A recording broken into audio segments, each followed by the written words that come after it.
Hey, hostel life എന്ന് പറയുമ്പം എൻ്റെ ഒരു അഭിപ്രായത്തിൽ എല്ലാവരും എക്സ്പീരിയൻസ് ചെയ്യേണ്ട ഒരു കാര്യമാണ്. കാരണം നമ്മൾ വീട് വിട്ട് ഹോസ്റ്റലിലേക്കൊക്കെ അല്ലെങ്കിൽ വേറൊരു സ്ഥലത്തേക്ക് നമ്മൾ മാറി നിൽക്കുമ്പം നമ്മുടെ കുറേ ഇൻസെക്യൂരിറ്റീസ് മാറും. അതേപോലെ തന്നെ നമ്മൾ എല്ലാ കാര്യവും ഒറ്റയ്ക്ക് ചെയ്യാൻ വേണ്ടി നമുക്ക് തന്നെ പറ്റും. നമ്മൾ ഒരുപാട് കാര്യങ്ങൾ ശരിക്കും അഡ്ജസ്റ്റ് ചെയ്യാൻ വേണ്ടി പഠിക്കും.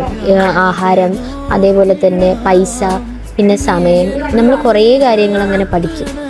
അതായത് നമ്മൾ ഒറ്റയ്ക്കാവുന്ന ഒരു സാഹചര്യത്തിൽ നമ്മൾ തന്നെ നമ്മുടെ കാര്യങ്ങൾ കണ്ടറിഞ്ഞ് ചെയ്യും. വീട്ടിലാവുമ്പോൾ അച്ഛനും അമ്മയും എല്ലാവരും ഉണ്ടായതുകൊണ്ട് നമ്മൾ കൂടുതൽ അതിനൊന്നും ഒരു ശ്രദ്ധ കൊടുക്കില്ലല്ലോ.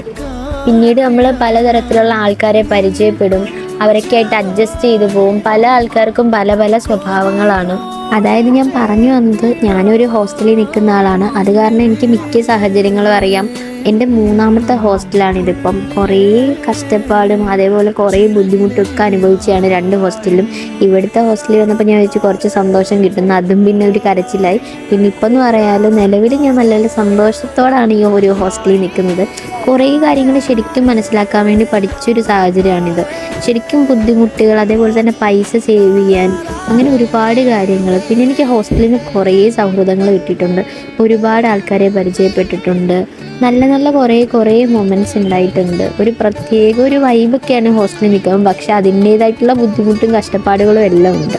ഇപ്പോൾ ശരിക്കും എൻ്റെ എന്തൊരു കാര്യം ഉണ്ടെങ്കിലും അതെനിക്ക് ഒറ്റയ്ക്ക് പോയി ചെയ്യാനോ എന്തൊരു കാര്യത്തിനും എനിക്കൊരു ധൈര്യമാണ്. അപ്പോൾ ആരും കൂടിയില്ലെങ്കിലും കുഴപ്പമില്ല, അതെന്നെ കൊണ്ട് പറ്റും എന്നുള്ള ഒരു സാധനം തന്നെ എനിക്കുണ്ട്.